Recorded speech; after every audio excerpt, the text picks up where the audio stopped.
Today I'm going to be talking about the top 5 reasons of why you should not be a dancer in 2023. If you want a video of me saying why you should be a dancer in 2023, let me know in the comment section below. But first reason being copyright issues and monetization. If you know anything about me and this channel, I make primarily like dance content, dance tutorials. And a big reason why I don't do dance videos anymore is because every song that I dance to gets copyrighted. So that means there's no money coming in, and I'm 24 years old, I have rent, things of those matter. So if I'm not getting paid for the art and the views that I'm generating, because I used to post a lot of dance videos with my friends. I'm talking about we would pull like 5 million views, 1 million views. Like, people know, like, that's where I started my channel from. And I had to pivot away from doing those type of videos because we even tried to do things like just dancing to the instrumental, but it just doesn't hit the same because the vocals is what makes the song sometimes,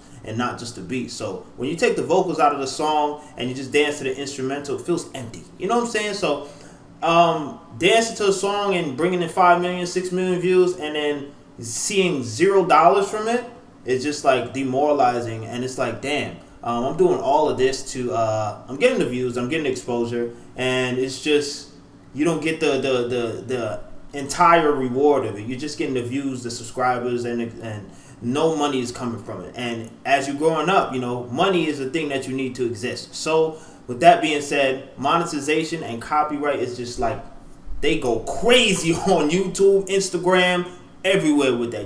I made $0 dancing to other people's songs. I'm talking about, we had videos that had 5 million views. That would probably had brought us like good money, you know what I'm saying? Especially at the time that we were making dance videos, like when we weren't even 18 years old. You know what I'm saying? We weren't even 18 years old. We were just having fun, and we was bringing in views. You know what I'm saying? A lot of y'all know and ask me, why don't you make freestyle dance videos anymore? It's because it's not the smartest decision to do. And like, I'll do it here and there sporadically because I really want to. But if I'm trying to, you know what I'm saying, make a livelihood out of something that I love, I got to make the best decision, which is, you know, dance to music that is not copyrighted, or do other things like tutorials and, you know, things that I've been doing as of recently, you know what I'm saying, asking people to get sturdy in public. Even with those videos, I have to be very, like, particular with what I do to, like, block out the music. Like, there's a reason why in my reaction videos, I'm always, yeah, like, I'm genuinely having a good time and I'm excited, but it's because I'm blocking out the music that's coming in. That's why in some of my reaction videos, like the sturdy videos that I react to, I'm usually yelling like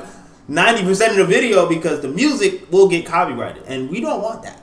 Because I will not post another reaction video if it gets copyrighted. It doesn't make sense to me. Like, I'm a full-time content creator, so if I'm making an effort to post a video, I assume I want the best results to come in, right? So that's reason number 1. Reason number 2 is the TikTok effect. And what do you mean by the TikTok effect? The TikTok effect is basically like everything seems to be dumbed down, and the rewards are going to people that are doing the same familiar videos. So everyone who's doing this kind of video and that kind of video, or these challenges, like, they're fun. Don't get me wrong. I like challenges. It's dope. But I don't understand how everyone does the same dance and the algorithm pushes it. Like, I don't get it. I thought dance was something that you do and express yourself in your own way and be individual about it, because it's your way of, you know what I'm saying, expressing yourself. And now we're rewarding basically duplicates of each other. Like, I'm a victim of this too, and I have to adapt. The reason why when I first saw TikTok, I was like, this is the cringiest app I've ever seen in my life. And I know you guys thought the same thing too, but you know what I'm saying, my friends convinced me to try it, and I tried it, and it has contributed to the channel's growth and my overall brand. So I can't say that, you know what I'm saying, it is not useful at all. I use it as a tool, and I know that I have to be part of it. Like, I've seen the effect that TikTok has in real life. It has a real life effect. You go to clubs and they're playing girls getting money all around the world. about to catch another flame. You see everybody doing the dance. Me too. I'm doing it too. You know what I'm saying? Or you hear any other TikTok song, you know what I'm saying? Gatorade. I say Gatorade. Renegade. Everyone hitting that in the club. You hear, hey, baby, the little moonwalk, this little move. You see everybody doing it now, you know what I'm saying? Like, it's fire. But it's like, now we're rewarding things that are, we're rewarding things that everyone can do instead of skills. Like, the thing that I've always wondered is, like, the b-boys, the ballet dancers, like professional dancers, if they go on TikTok and start doing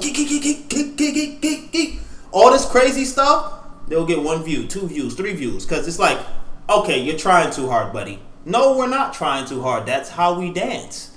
We are trained, and we trained ourselves to dance that way.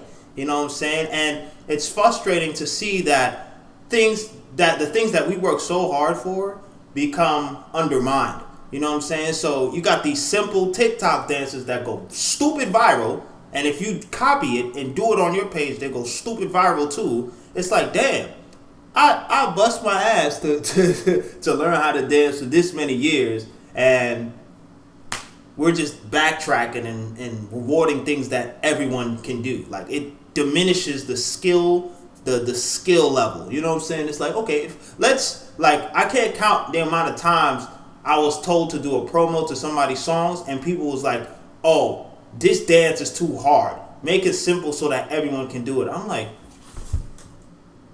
bro, hire somebody else. I don't want to do it. Like, you know what I'm saying? Like, I get it. Like, you want your song to be able to be reached to the general masses, and by doing so, you have to create a dance that a non-dancer can do. So you have to make choreography or a challenge that everybody can do. Your mother, your grandmother, your auntie, everybody can do it, right? So that's the TikTok effect in the flesh. The third reason being the stability with gigs, right? The main reason why I do not do gigs as much as I used to. Like, when I first started dancing, I was like, yeah, I want to be the best dancer. I want to do gigs. I want to do this. I want to do that. I want to do. I just wanted to be the best dancer. I wanted to dance with Chris Brown. I wanted to do all of these things, right? But as time kept going and I started doing more auditions, like, I've done some great things. I've danced with A Boogie, Fat Joe, T-Pain, Wyclef Jean. These are some big artists. You know what I'm saying? Like, I met 2K Baby. I danced with the Future Kings. Those are still my guys. Those are my homies, my brothers. You know what I'm saying? But the thing that I kept realizing when I started going to these auditions and I started getting older, I'm like, first of all, the stability part, right?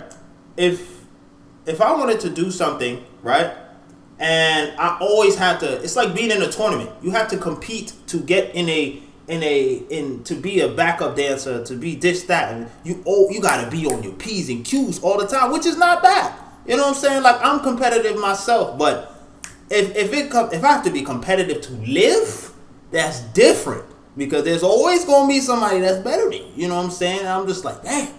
You know what I'm saying? And then another thing was the looks. Sometimes you will go to these auditions and they won't tell you what they're looking for, but they will be like, okay, good, we'll let you know.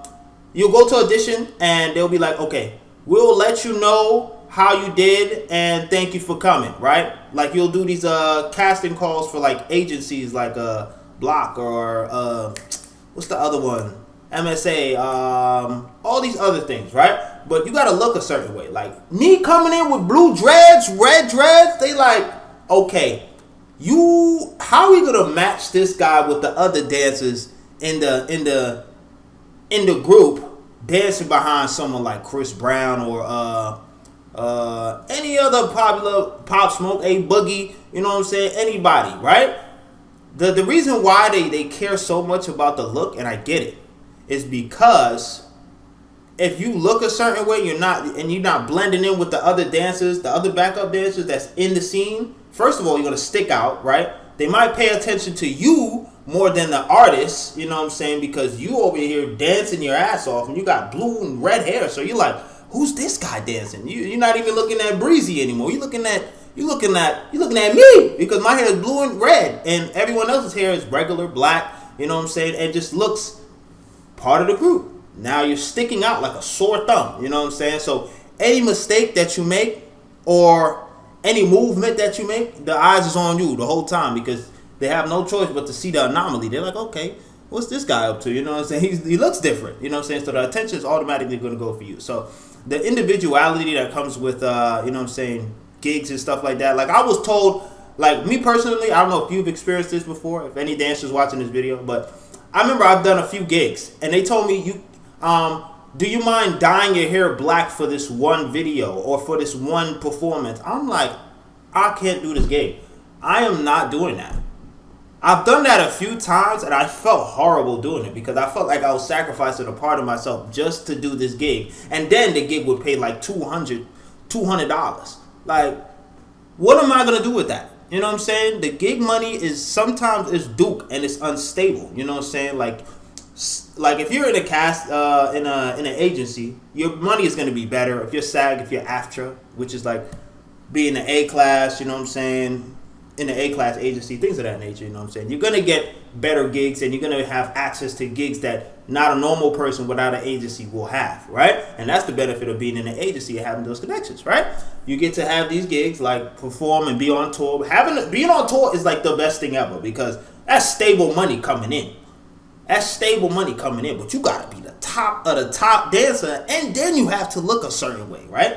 You could be the best dancer, but if you don't have the look, that can be one thing that takes it away from you even, you know what I'm saying, having a gig, right? You could be 4'4", and they looking for 5'8" or 6'2" and above, white Caucasian man or black man, clean cut, you know what I'm saying, no tattoos. I got tattoos, you know, so I got face tats. You know what I'm saying? These are all things that I've done to myself. But I'm like, if I'm an artist, why can't I represent myself the way that I want to be represented on stage?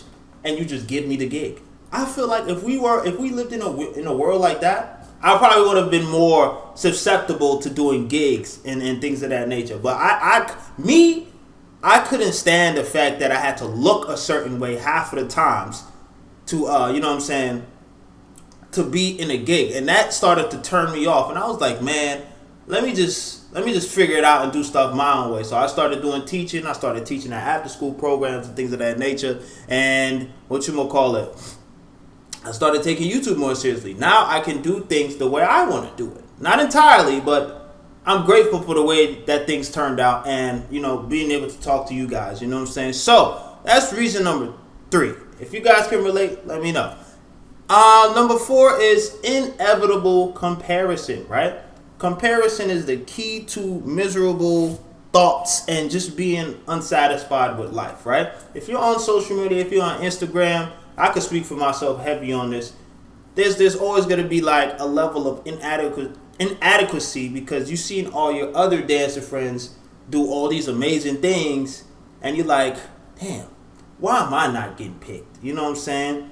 And for some people, that may deteriorate you and make you not want to dance anymore, or that can motivate you to try other things, you know what I'm saying? But 9 times out of 10, you're going to automatically go into defense mode and kind of get in your bag about these things because it's like, damn, I love this so much and I want it to work so bad, but every time I post a video of me doing something amazing, you know what I'm saying, somebody else that did it 10 times better because of social media, right? So, and then you have things like, back to the TikTok effect. You have people doing these simple dances and you over here doing double backflips in your video, and your video's getting 10 views, and while your counterparts is doing like a gritty, and then the joint gets 1 million views, right? And he's the one with the 1 million followers, getting these brand endorsements and things of that nature, and you're over here doing some incredible things, bro, and they're getting undermined, right? I'm talking about one move takes you like 6 months of practice to get down and land one time, not even perfected, right? And it's like, oh, if you do that in public, they'll go crazy, right? But it won't get the same response that it deserves, you know what I'm saying? So that comparison thing is just like, it's a never-ending battle, and it's like it comes with being a dancer because you're being compared to other dancers, especially if you're doing gigs or if you're an influencer. They're gonna be like, okay, who's the best option for this song, for this brand, for this item for whatever we're doing. Who is the best person to market this? Who is the best person to put in our clothing brand? Who's the best person to do that? It's always who. And then the what comes after. You know what I'm saying?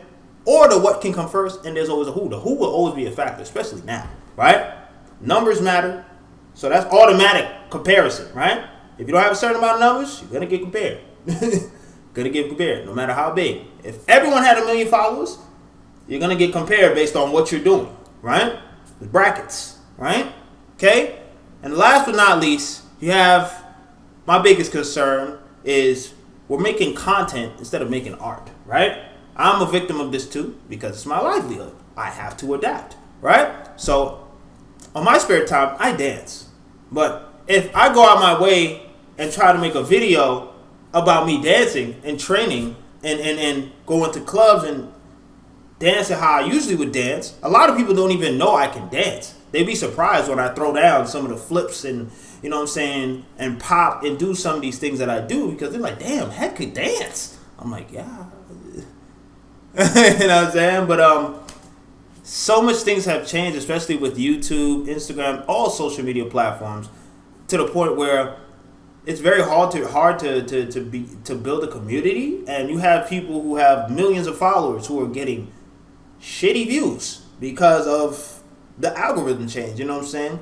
YouTube was based on subscribers before, so subscribers used to matter a lot. But we could have people with 0 subscribers now do 100,000 views, which is fine. I'm not saying that's wrong. You know what I'm saying? But with that comes, okay, how does this guy with 0 subscriber gets 100,000 views in a day, right? Easy. We take away the effect of having a lot of subscribers. So subscribers don't matter no more. Half of the people who subscribe to me do not see my videos, right? They do not see my videos. Every time I go into my analytics, every time I have a video that goes really well and gets like 1 million views, 90% of the viewers is not people who are subscribed to my channel. And I'm like, why is this happening for every video that I post? It's annoying. You know what I'm saying? It's like after all these years, I've been on YouTube for 10 years and I'm still not at 1 million subscribers. You know what I'm saying? And I feel like being a dance content creator is one of the hardest things. You know what I'm saying? One of the hardest things to be in because it's like, first of all, you can't make money off of dancing to people's music, right? And it's like the copyright claim, they're automatically going to shove you at the bottom because, okay, he has copyright material in his video. So why would we promote that? You know what I'm saying? You're not making us any money. So, yeah. And, yeah, bro, it's very difficult. I feel like a lot of the videos that are dance related we have now, especially because of TikTok and YouTube Shorts coming and being monetized in February really, really soon, like in a few days, we're going to see more of content instead of art. You know what I'm saying? So it's going to be very, I feel like with while time comes and comes, it's going to be harder and harder to